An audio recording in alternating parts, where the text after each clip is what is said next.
Good evening. This is the PNGTV Live News Bulletin. I'm Florida Gulaseni. Tonight's State of Origin Series opener will be the first time since Game 2, 2003 that Queensland have gone into an Origin match without stars Billy Slater, Jonathan Thurston, Cooper Cronk and Cameron Smith. With fullback Slater ruled out due to injury and the other three retired from rep duties, the Blues fancy their chances of taking Game 1. But it will be no easy task for the New South Wales side, which will feature 11 debutants in tonight's clash. PNGTV Live spoke to some fans in Port Moresby to get their predictions on who they think will come out victorious in Game 1. Meeting was predict tomorrow game of Blues will win. Na I think number one block full black block Blues putting one but trainer boss. Long time year can kill him. Maroons come, but tomorrow and time Blues meeting was a Blues will win. Miss House Maroons will win. Crunch because I'm going to say tomorrow by come on them 26 na 6-0 number of Sempa come out. Prediction to me was a Blues will win. James Robert will put the first try. Score about 36. Lo young days blow me one blood die hard blow Maroons. Now me still supporting Maroons. Even he got all senior players blow out, but all young player. I'm all play stop no become no field there. All still by win it. Miss out on the Blues. Tomorrow Blues will win.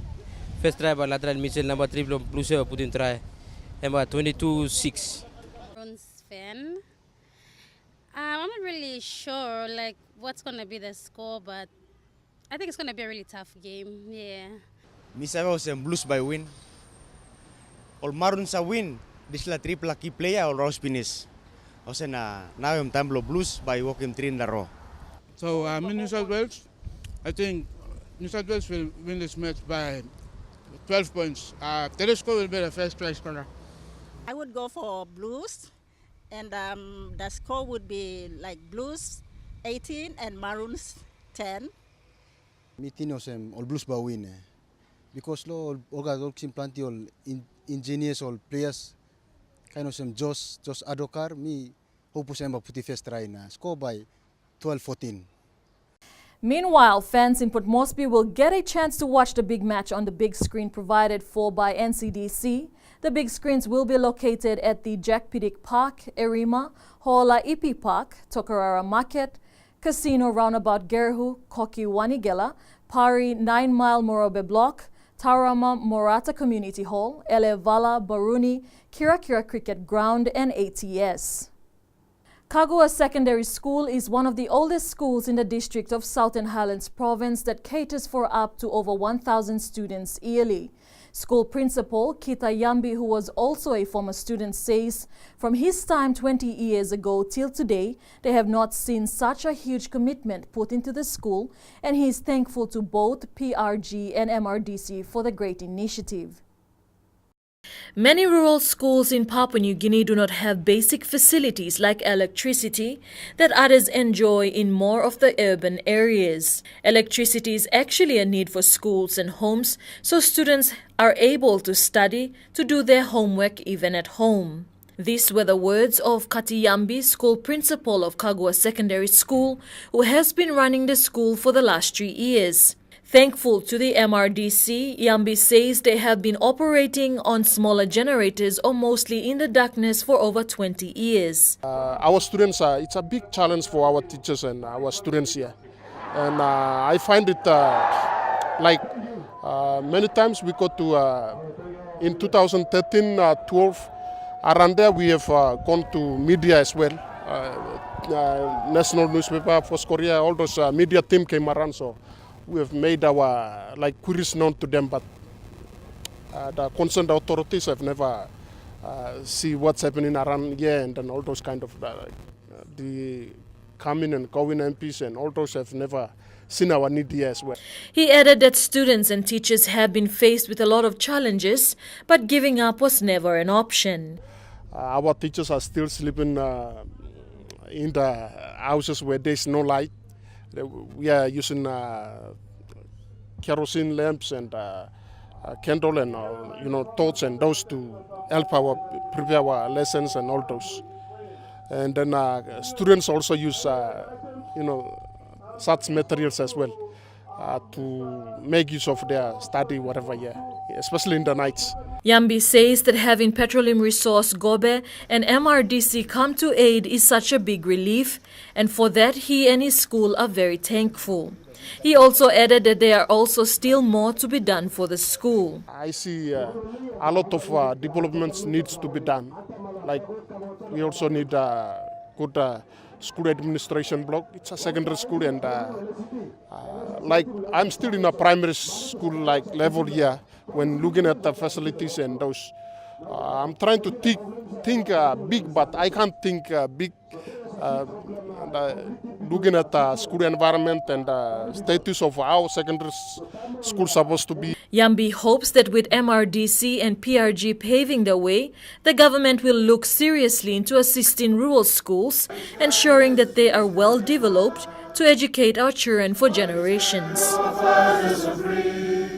The Minister for Public Service has announced today that the NEC has directed Treasury to provide funding for the public sector wards covering the 120,000 employees' 3% annual increase each year from 2017 to 2019. Belinda Cora reports. Minister Kapavore says the delay in implementation is due to the government's severe cash flow restrictions over the past 2 years. He has assured the Teaching Services Commission and the PNG Teachers Association that every effort has been made with the support from Treasury to guarantee sufficient cash flow to fund the 3% pay awards. However, further delays have resulted due to earthquake emergencies, which must be funded first before the awards could be implemented. The minister said that a solution has now been found and that the new rates for 2017 and 2018 with back pay will be progressively implemented throughout the balance of 2017.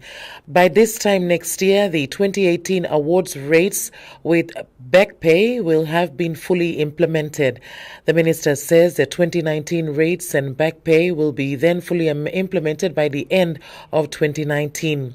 For payments of awards, 120 public employees in their many organizations will be paid through government payrolls in 3 groups, namely Group 1, all teachers, Group 2, all discipline services, law and justice sector and revenue-raising agencies, and Group 3, all health workers, remaining public servants and other agencies. The 2017 3% pay rise for Group 1 teachers will be paid commencing in pay number 13 through to pay number 16, together with back pay from the 1st of January 2017, divided and paid in separate quarterly amounts. Group 2 will be paid in a similar manner, commencing in pay 17 to pay number 18, and Group 3 will be completed by pay number 22. The minister has thanked the public sector unions for their understanding and for their patience on behalf of their members in cooperating with the government in the delayed implementation of their awards. Prime Minister Peter O'Neill arrived in Mount Hagen today for the launch of the Mount Hagen to Tari transmission line expansion and substation project. Belinda Cora reports.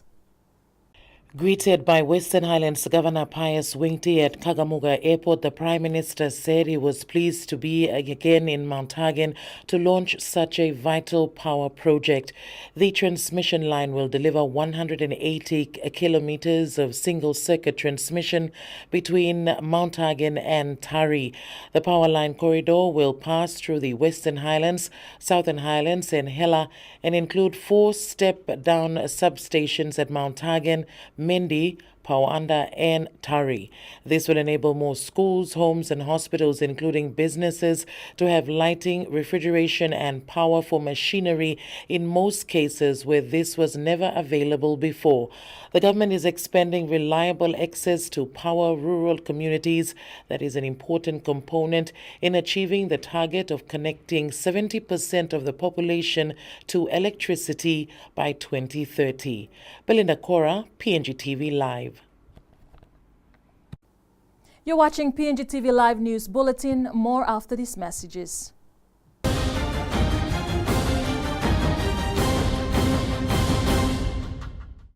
Welcome back. You're watching PNGTV Live News. Member for the Central Bougainville and former Minister for Bougainville Affairs Sam Akoitai is calling for the Bougainville Peace Agreement to be fully implemented before the 2019 referendum. Mr. Akoitai was part of a panel members at the National Conference on Bougainville Referendum underway in Port Moresby. Quintin Anaime reports. Sam Akoitai was involved with the previous state government to put together the warring parties and different fractions of Bougainville. Mr. Akoitai highlights there are certain mechanisms within the peace agreement, the constitution and the organic law on peace building for Bougainville. He feels betrayed that the national government has not honored some of the commitments in the peace agreement. And I want to make the last call there that to my colleague members of parliament and ministers, that this is the only opportunity that we have to really seriously think that you will be the solution, you and me are going to be the solution to the Bougainville conflict. Also on the panel were former public servant Simon Kenaya and former Minister for Bougainville Affairs Se Ave. Se Ave believes the Bougainville House of Representatives and the national government must accept full responsibility of the peace agreement. This thing has to be decided by the national leadership on both sides. This is not a constitutional issue. We have gone through ups and downs, but the leadership, the parliament, will exercise its wisdom when it comes. Kenaya reveals the issues of the referendum are complex to the Bougainville people. So all this complexity, all this need for understanding those issues that will lead to a solution. And that's why the discussion is so critical, in finding some discussions or consensus to help the government of Papua New Guinea and the people of Bougainville to a friendly way of arriving at that issue. He adds providing and implementing services is critical, and the concern for Bougainvilleans after the referendum is whether it will be endorsed by the National Parliament. The conference is organized by the PNG National Research Institute, held from the 5th to the 7th of June. Quintina Naime, PNGTV Live. The commanding officer of the Bumana Correctional Institute is working with city police to track movements and apprehend detainees violating their medical leave of absence. This follows concerns raised by the public over ongoing sighting of detainees Justin Parker and Ermas Wartoto at Ward 8 of the Port Moresby General Hospital recently. Owner of Golden Valley Enterprise, Justin Parker, is serving 11 years for manslaughter. Kokopo businessman Ermas Wartoto was sentenced to 10 years in prison in June 2017 over the misappropriation of 6.4 million kina. They have both been seen there for the past 2 weeks now and not under any heavy security. Bomana CI Commanding Officer Haraha Kidi Keko tells PNGTV Live he is aware of such behaviors of detainees now hospitalized at the hospital and is working with NCD police to investigate. The commanding officer is calling on the public to assist by taking pictures and videos of such movements of the abuse of medical leave of absence by detainees. A massive 7.5 magnitude earthquake occurred on the 26th of February 2018 in the Highlands has been written down as one of the worst disasters to hit Papua New Guinea in history. To date, many still fear for their lives as the experience has left them attempting to guess the unknown. Kagua Secondary School was one of the schools that was greatly hit, and school principal says to date no relief assistance has gone into the school. Among the many schools in the Hela and Southern Highlands provinces that were affected by the 7.5 magnitude earthquake was Kagua Secondary School. Kagua Secondary School principal Kitayambi says the students were greatly affected and that the school lost a number of properties. Resume the school, but because when other classrooms are still here, I have to do so. We have our computers down the cramp. And then one classroom that fell was completely removed also. We have removed that classroom. And then our TV1 disc, our Click TV disc, all those were also done. So currently, we don't have those as well. He adds there has been so many stories from the government about the relief assistance and funds being allocated, but where are they going? Authorities, no one has come good as yet, so we are still waiting. We are waiting patiently. So we are hoping that some response will come, but time is also against us too, and I think I don't think some disaster funds, stories of disaster funds and relief supplies, and those, a lot of those are coming from from outside to our province, but where are they going actually? Yambi says so far no local member or assistance has gone into the school, so they have been operating on their TFF funds for the last few months.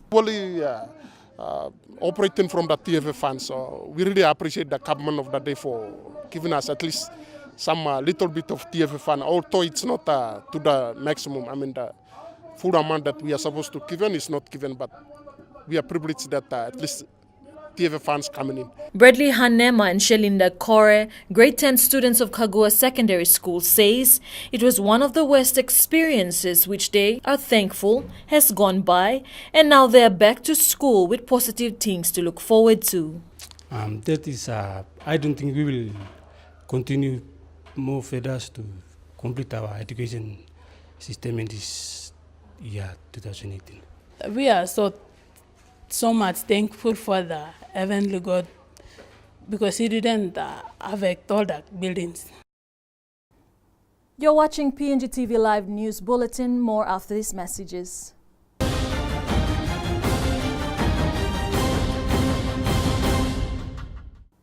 Welcome back. You're watching PNGTV Live News. The Motu Koitabu Rugby League competition, now into its 7th week, is seeing teams compete for the top placing on the ladder. Competition manager Lakani Oala says the teams come from the Motu Koitabu coastline and mostly made up of youths who always offer the best during their weekend competitions. The competition formed to involve most of the village teams has been a success over the years and still continues today. Motu Koitabu Rugby League competition manager Lakani Oala says many villages have shown interest over the years, and this year 18 teams are part of the competition. All the Motu Koitabu villages along the Motu Koitabu coastline, the Papua coastline, starting from Manu Manu right up to Gaba Gaba. So we have 18 teams in the competition, consisting of those villages. Some villages did not join, but they have their own league, which is called Hiri West League. So that's down that way, where Boira, Koderica and the other villages from there. Now into week 7 of the competition, many teams have stepped up their game on the field, and so far, Baruni Eagles and Tatana Vikings are in the lead. We have 17 rounds altogether, so we have 12 rounds left, and but there'll be more rugby league during those last 12 rounds, because we have our zone championships also going to be played during those the course of the 17 weeks. So.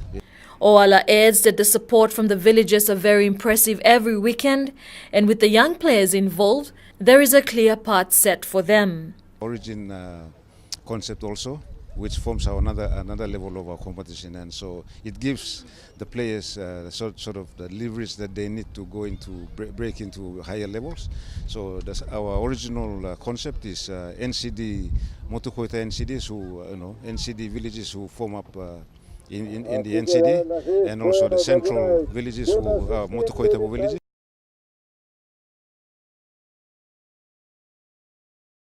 A former student of Kagua Secondary School from the district in the Southern Highlands province returned back to his school and is contributing in a little way to help keep young boys out of trouble.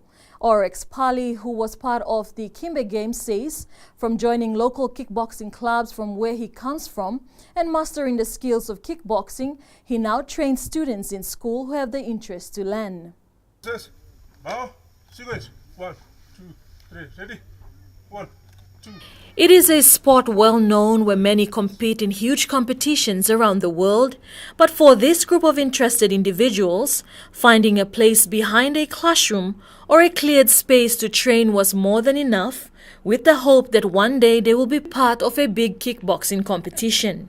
Orex Pali, founder of the association, says he began the association in 2014 and has seen the interest in the boys he trains grow over the years. Nokatablo olman atlo sabatimi lo go out lo nala district na province na mipla mangi sa login tila skills na stablo flesigo na mipla atlo move out. So mipla need lo some club na Fansin bag number na Sambla elf number lo osan sabati mipla mangi lo move out lo Sambla province na district. He adds he trains over 50 students in Kagua Secondary School and he has seen a lot of changes in their behaviors and attitudes both in school and in the communities. Sambla mangi osa pasi nungu osam stilo dislakainem osa making people bad time migo lanim disla santin osam misa togimol no stilo dislakain time new steel or dislakainem dislasantinem osam low bike simu. So misa putin tambu street lo paito lo street number fight number no firewarao dislakain misa tognoga. Pali further added that the boys he trained have gained so much skills, but they do not have the facilities to be trained further and to join bigger competitions. Yeah, I'm planting too much. Misa start lo Kagua station na misa move out lo ko damlo lo wobizumi sabla 2 years mi go kilimla. Misa lani mol mangi na otogo some PNG game lo kimbe ami mi last year mi bla gona. Mi bla 15 bla mangi go bat 7 bla mi bla wing na. He called on interested individuals and organizations who are willing to help to assist the association, which he sees will benefit their little communities back at home. And to regional news, not guilty is former Fijian Prime Minister, now leader of the opposition's Sodelpa party's Siti Veni Rabuka's plea at the Suva Magistrates Court today on the charge of false declarations. This was reported in the Islands Business News. It reports the charge was read to him as a second court appearance in a packed courtroom. FICAC, the Fiji Independent Commission Against Corruption, had charged Rabuka last week with 1 count of providing false declaration of assets, income and liabilities under the Political Parties, Registration, Conduct, Funding and Disclosures Act No. 4 of 2013. That's the news and sports for the 6th of June 2018. From myself and the news team, it's good night.